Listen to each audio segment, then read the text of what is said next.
I'm glad you guys showed up so we can have a circle all together. Yeah. And we're kind of, let's go into that. Boy, I feel even another level relaxed because of a small group. It's almost like I can really go at an appropriate pace. So let's breathe into that space. That still space where we share stillness together. And gently opening your eyes.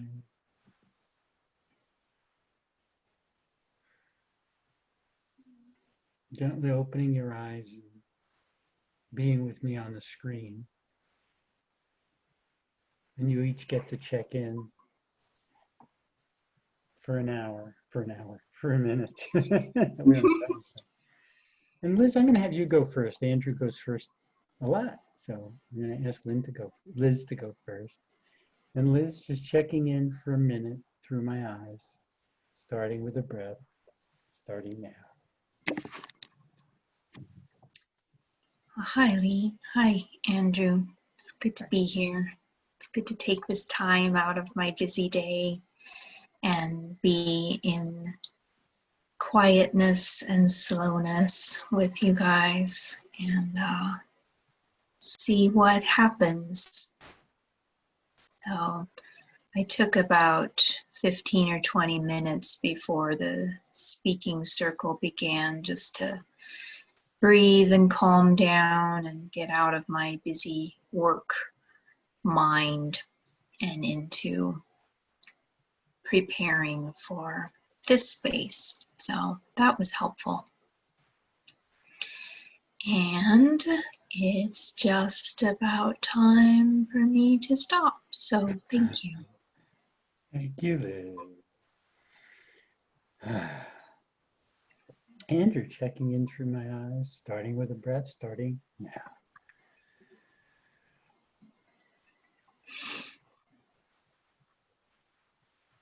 I've been pondering about the concept of silence. Whoever is the person that came up with silence is golden, that person was very wise. Because I think in silence, there's a lot to be learned, especially just about yourself and the world unseen. And it's just too bad that we don't get to practice silence in this busy world anymore.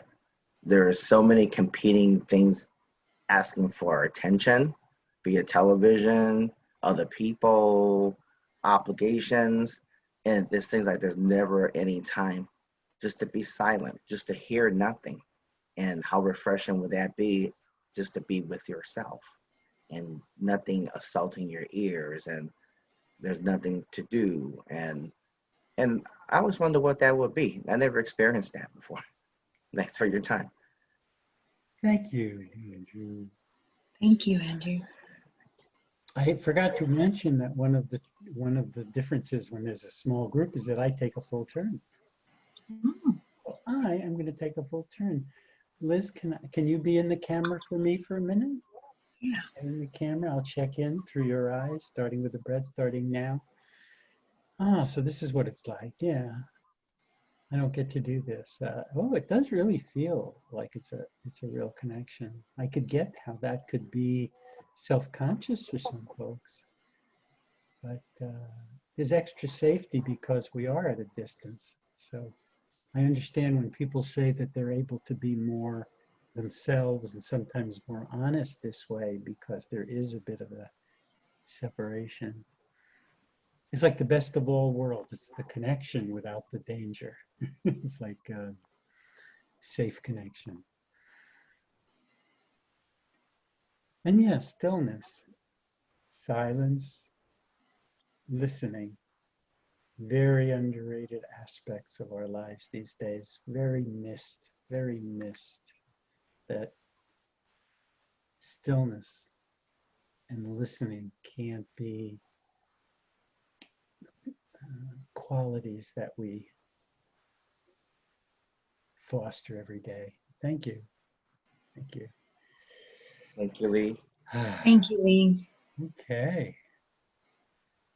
So now, You have a 7-minute turn, calling names.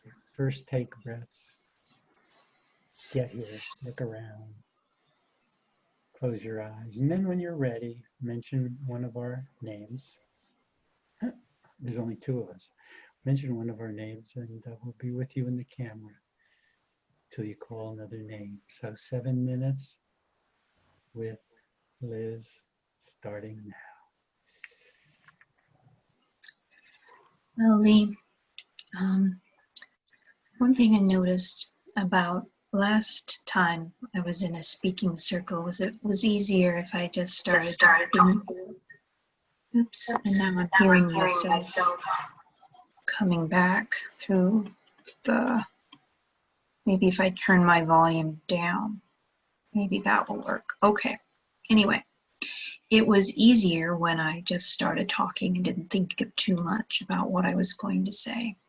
So I don't know what I'm going to say, Andrew, but really appreciating silence for sure, and the power of silence. And sometimes my mind is just so full of things that even when my surroundings are basically silent, it doesn't really feel like silence in my own mind, because my mind is just so busy. But lately I've really just been trying to focus on doing one thing at a time, because Lee, you know, we can only be doing one thing at a time. We can only physically be doing one thing at a time. And when I feel busy and like I have a million things I have to accomplish, I feel so frenzied inside and like there's all this energy and I can't focus. But really, I can only do one of those things in any one time. And I've been finding that that's really calming. It really helps me to settle and slow down, even in the middle of a really busy day. It's really amazing how it helps me find even a kind of a meditative space, even in the middle of busyness. And sometimes, Andrew, like when I'm making my breakfast or getting dressed or making my bed, I'll be thinking about all the things that I have to accomplish during the day. But then I can remember, well, first I have to do this thing. And before I can get to that other thing.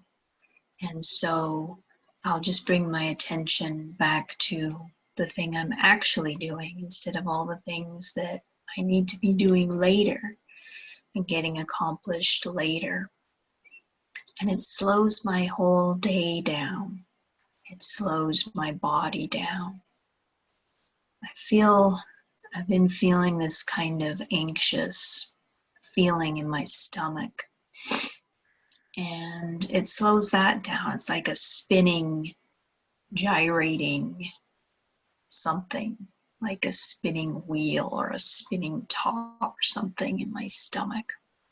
And when I just focus on what I'm actually doing, that spinning nervous energy slows down. And Lee, this weekend, I get to be in a retreat in mostly silence, and I'm really looking forward to that. Really looking forward to taking some time just to sit in silence and see what happens when there's not a lot of distractions. And we're going to have a bunch of people here this weekend, and some new people who haven't meditated before. So it should be interesting because we'll have to make sure they're doing okay and make sure they're being able to understand things and settle down and stay with the schedule and things. But I'm really looking forward to it. Andrew, I'm kind of running out of things to say, but I'm sure there are more things I could talk about. I've been thinking a lot about taking care of things. And sometimes I don't feel like I'm very qualified to take care of things. Like there are people who devote their whole lives to taking care of others and learning how to be hospice workers or take care of people in the hospital. But for me, taking care is really just about that, taking care of each moment. And Lee, it means taking care of this moment, taking care of what I can take care of in each moment. And that's usually really small things. You know, it's the same thing really as putting my full attention on each thing that I'm doing, because care is really about attention. Giving one's full attention to something or someone is, I think, the fullest way of taking care. And so it might not seem like a very big way, and it is. It's usually very small things that I can do to take care of things. But I'm keeping exploring what that really means. And yeah, it's a really wonderful practice. Thank you both for listening. Thank you, Liz. Thank you, Liz. Liz, compassionate heart. Compassionate heart. Thank you, Lee. Andrew. Insightful self-knowing. Insightful self-knowing. Thank you, Andrew. Thank you, Liz. So Andrew, 7 minutes, starting with breaths, calling a name to the camera, starting now.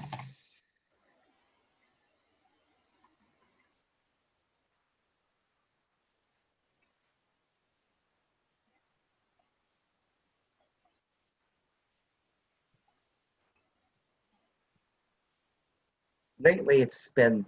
Who are you with? Who are you with? Oh, I'm sorry. Lee. Huh? Lee. Lately, it's been kind of off for me.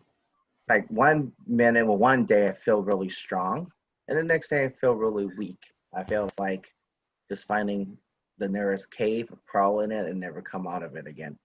And I'm living between those two dichotomies constantly now, and it's exhausting sometimes. I can't decide, am I weak or am I strong? and I'm confused, and on the one hand I have to be strong because I have children I got to take care of.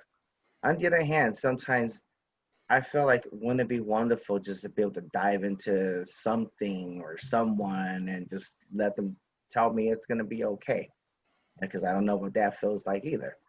So I don't know. So I'm perplexed by that. Liz,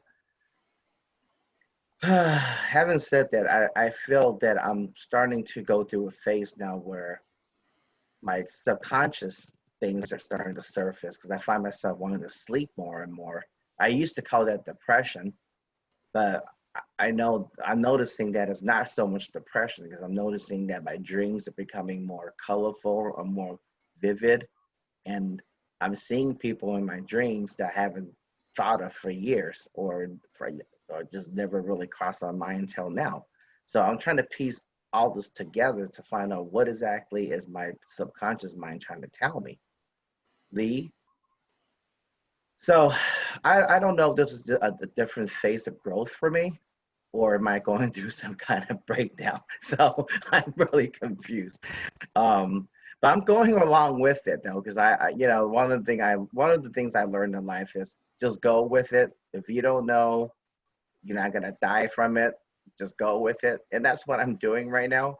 But I don't like feeling confused and not knowing what I'm doing because I've been a control freak for the most of my life.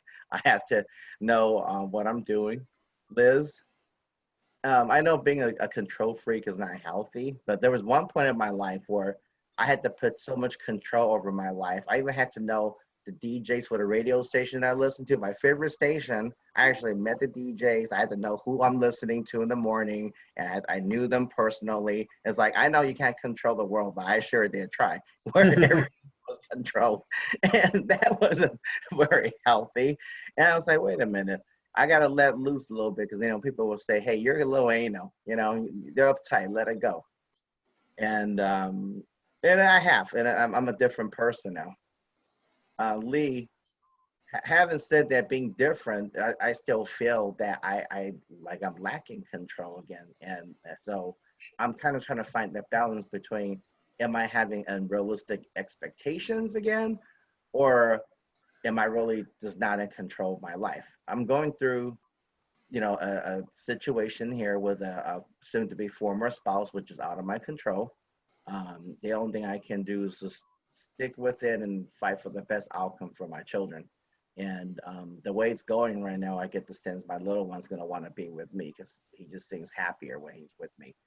And and you know, the words of a child, I think I believe his sentiments are true because it came from the heart. Not that I'm fishing for information. You know, he came and told me, and you know, the words of a child is the most precious, especially when they, you know, give you a big hug and they tell you they can't wait to tell the person who's doing the evaluation because they want to stay with you forever. That's one of the best things in the world. Liz, and you know, really, I don't like to, you know, have conflicts with, you know, people. I'm one of these folks in a way. It's like, why can't we all just get along? Why can't everyone just be happy and just have what they want? But you know, I'm learning also, unfortunately, in life, there are people out there, you know, they're not satisfied with what they have. They've got to take what's yours too, and claim it as theirs, and they want to spoil your name on their way out. And that's one thing, one of the hardest lessons I have to learn this time around.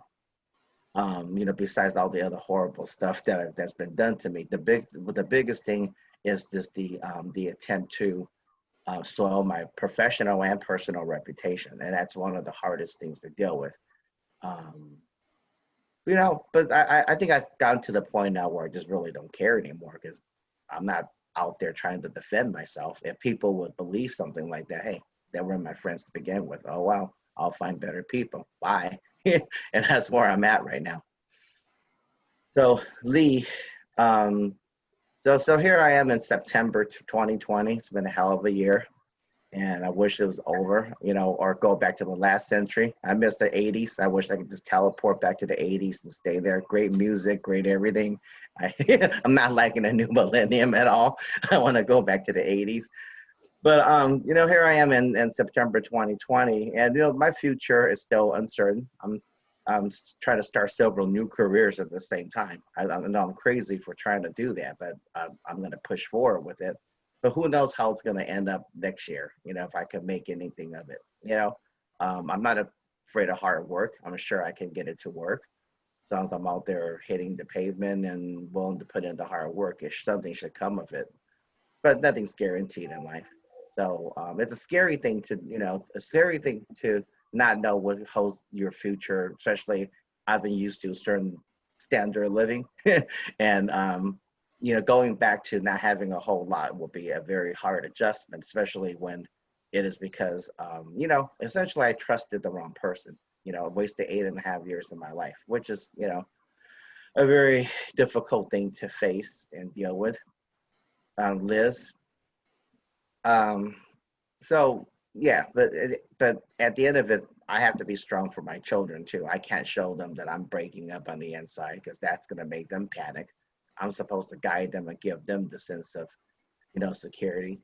Um, despite all, you know, all that's going on right now, with the uncertainties, I'm still putting different things in place to make sure that they have what they need in the event something happens to me. I just open a new investment account, just to kind of stash a little more money away. So that way, and anything happens, my kids are going to be okay. Thanks for your time. Thank you, Andrew. Thank you, Andrew. Andrew, seriously lighthearted. Seriously lighthearted. Thank you, Lee. Liz? Soft, open, strong compassion. Soft, open, strong compassion. Thank you, Liz. Thank you, Andrew. Thank you, Andrew.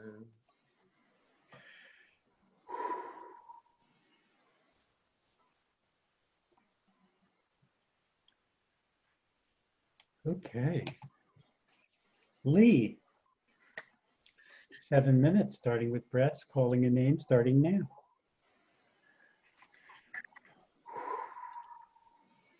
Andrew.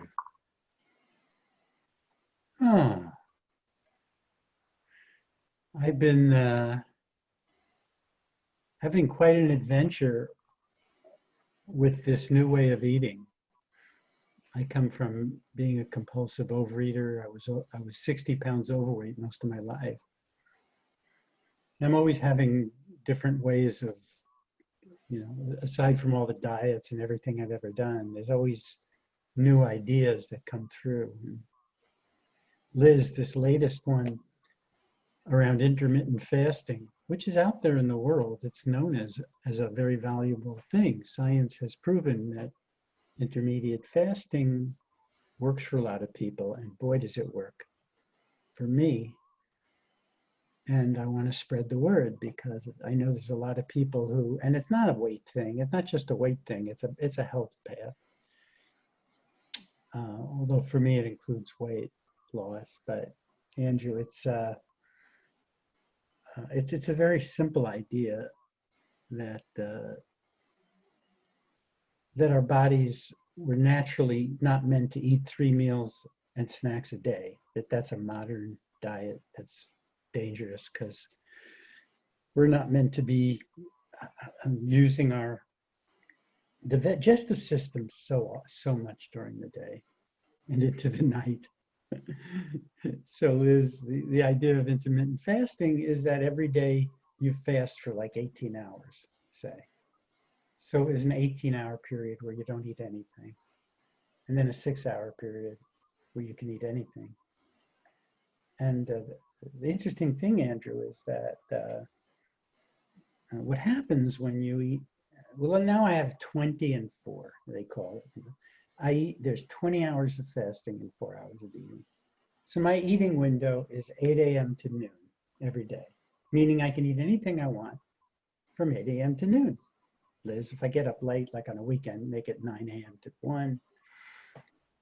But so I can eat anything, but during those other 20 hours, there's, Andrew, I call it my belly boiler.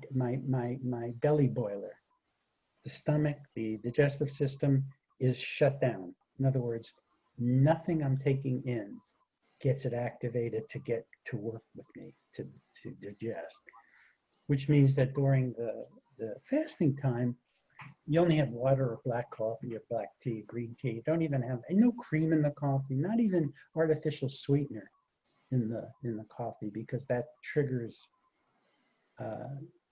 the digestive system to wake up. Something's coming. There's sweetness. The insulin is cooked.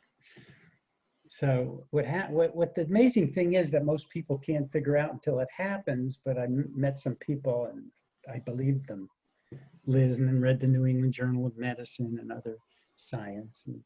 And what happens is if you have like a month of pure, clean fasting, at least 18 hours a day, and that, Andrew, what happens is that a metabolic switch is tripped in the body.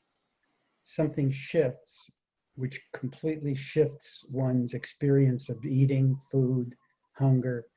I can't explain it. It's too complicated for me to understand. But in my life, Liz, I've never, I've always been hungry. I've always wanted to eat, and I was fat. And the last 20 years, maybe 20 pounds overweight. And then I'd lose and then go up and down like a little yo-yo, as opposed to the 60-pound yo-yo most of my life. There's a little yo-yo. But I've always had anxiety around food. And now, because of this shift and eating the way we're intended to, perhaps, I don't have hunger during my fasting time. So for instance, Andrew, today I finished eating at 12. From 8 to 12, I had some food. And I won't be eating from 12 o'clock until tomorrow morning. And instead of feeling hungry, I have no hunger. All afternoon, I will not hunger. I won't have hunger tonight. I'll wake up in the morning, Liz. I won't even be that hungry tomorrow morning. But I'll eat because I enjoy eating. But what's crazy is that I would have thought not eating would lead to this. But it's as if I've redefined hunger because of some metabolic switch.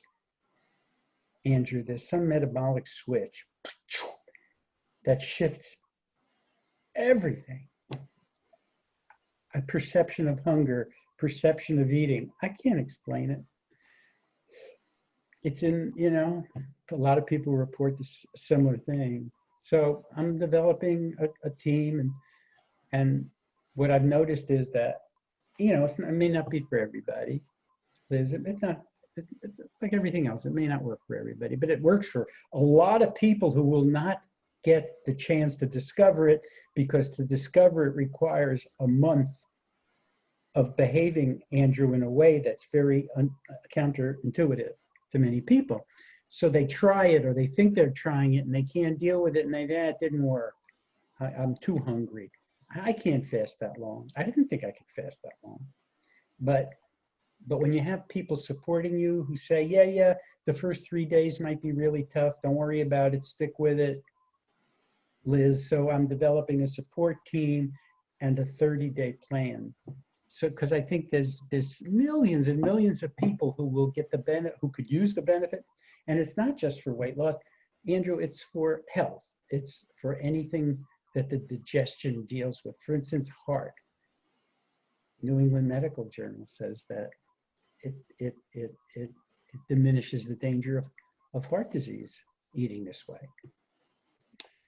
So, and I'm adding Speaking Circle to it as part of the support system, so that when people are having their fasts and they're maybe feeling alone and like, oh, this doesn't work, instead of in fasting, they could go to a meditative state, come on to the Zoom support call and have other people talk about it and then get through it that way. So that's my new work. That's my new excitement that I hope will keep me going, so that I don't go freaking crazy over this election that's killing me. Thank you. Thank you, Lee. I'll take appreciations. Andrew. Divinely guided sharing. Divinely guided sharing. Thank you. Liz. Inspiring, engaging, and authentic. Inspiring, engaging, and authentic. Thank you, Liz. Thank you, Lee. Okay. So, thank you. We have a chance for 3-minute turns, but I'm not going to say take full 3 minutes. I'm going to say up to 3 minutes. If you're done, you're done. But up to 3 minutes to complete. You could look anywhere you want. You can call names if you want. You could look at yourself. I'm already planning to look at myself. Thank you. So closing, starting with the breath, with Liz.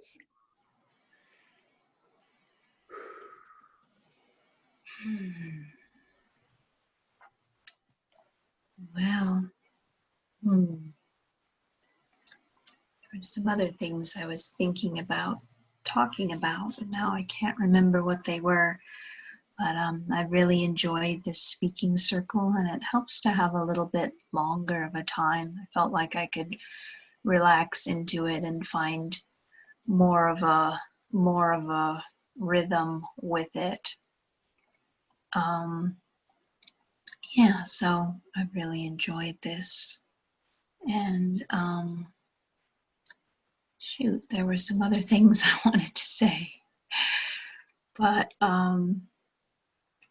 maybe about taking care of things. Or maybe I could talk about, oh, I wish I could remember. Anyway, yeah, I've been drawing this picture that I'm working on. I just love going and buying art supplies. It's so much fun to look at all the art supplies that are available. And there are these Prismacolor pens. They're brush pens, and they're pretty incredible. They're like watercolor brushes, and when you paint with them, they leave like a watercolor line behind them instead of just like a marker line. You can see the different shades of the color. And the pens are $7 each though, so to get a whole set of them would be pretty expensive, but it was a lot of fun experimenting with them. But I got this set of brush pens. They're not quite as nice, but they're still a lot of fun to use. And so I've really just been enjoying experimenting with them and playing around with the different colors and shapes, and getting out of my thinking mind and into my creative mind more. Really enjoying that. Yeah, I guess that's all for now. But yeah, thank you. Thank you, Liz. Thank you, Liz.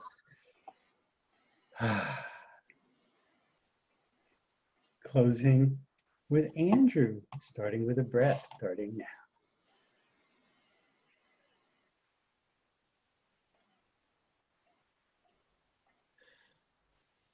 Well, just a few moments ago, a little bar flashed across my screen and it says, "Your internet connection is unstable." It is funny how unstable is the word that I'm seeing today. And that's exactly the space that I feel like that I've been in lately, feeling unstable. So even my internet connection wants to feel unstable. But is being unstable really such a bad thing though? That's the thing. And then I'm pondering now, rather than looking at things from a black and white perspective, either good or bad, is it really that bad to be unstable? Because being unstable sometimes just means giving up a little bit of control and just say, you know, you don't know all there is to know, and just let it happen. Let it happen divinely. Someone knows better than you upstairs. They want you to do something, just let go. Maybe that's what being unstable means. Just be more childlike just for a little bit. Have a little fun. Say, screw it. I want to go play some video games or something and not be so serious. Maybe that's what unstable means. I don't know. Yeah, this pandemic's getting to me too. You know, I realized the simple things in life that we take for granted, just being able to sit in a restaurant and be able to just to share a meal with other people around you, having waiters and waitresses actually bring food to your table, you're able to interact with them.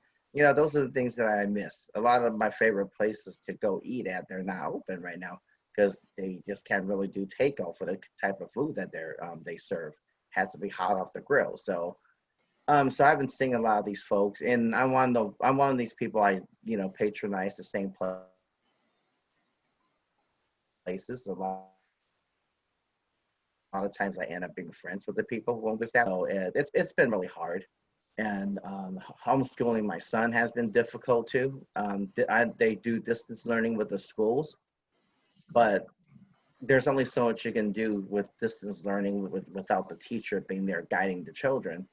And we had to work extra hard on my days because the other side, when they return my son to me, they don't bother getting the homework done. So we got to backtrack and get like 4 or 5 days worth of, homework done, and 1 or 2 days, when I'm, on their 5-day cycle. So it's been a challenge, but I'm still holding on in this unstableness.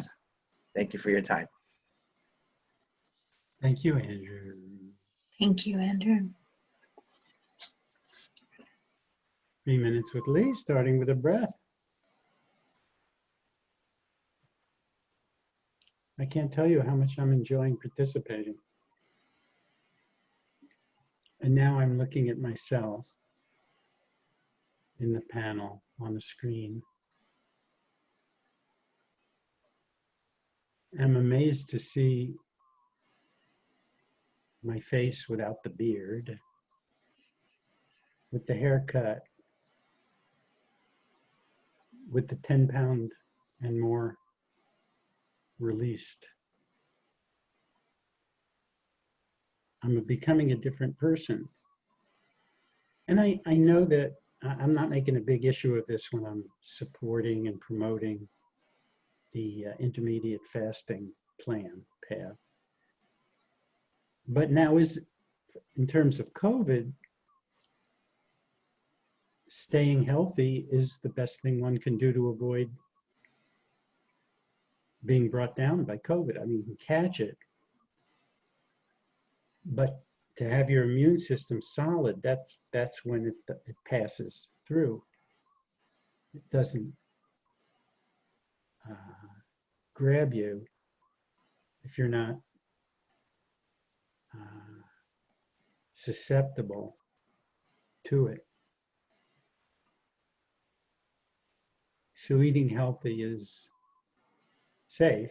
That's not why I'm doing it, but I could put it into the promotional material. It's funny, I'm talking about promoting it, but I'm not charging for this, because the idea of me and the person who's creating this support system, our business model is we're going to do it free and develop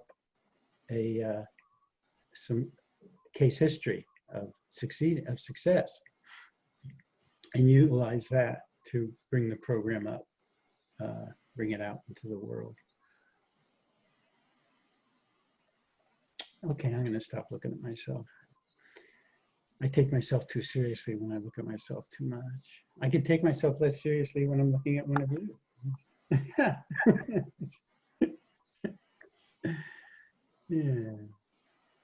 There's something about triads that's very powerful. 3 people make very powerful constellations of humanity. Thank you. Thank you, Lee. Thank you, Lee. Thank you.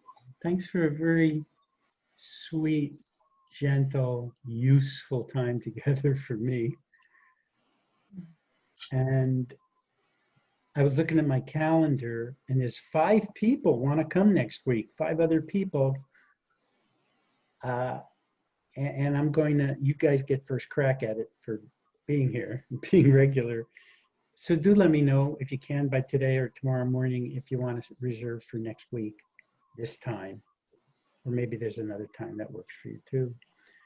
But it'd be great to see you next week and continue the conversation with 3 other people. And hopefully, I'd like to do next week, sorry. Go ahead. You'd like? I'd like to do next week, depending on what other times you might have available too. Okay, I'll let you know about that. Okay. And Andrew, are you on same time next week? Same time, same station for me. Okay, so you'll both be here unless there's another time that works better for Liz that works for me too. Yeah. Group hug.